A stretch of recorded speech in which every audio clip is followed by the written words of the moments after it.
Hi guys, welcome back to my channel. Today I'm going to show you how you can do the short free kick top spin in EA Sport FC Mobile 24.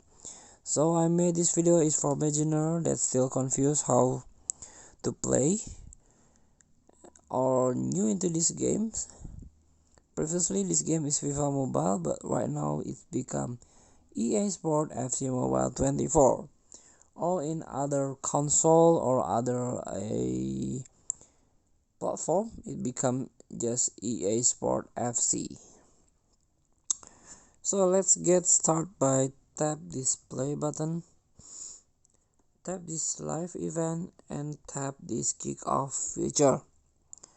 So this is the short free kick top spin. This is a video example video.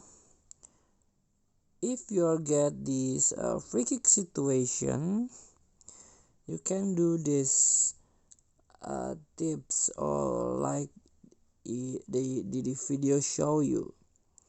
Just slide it carefully,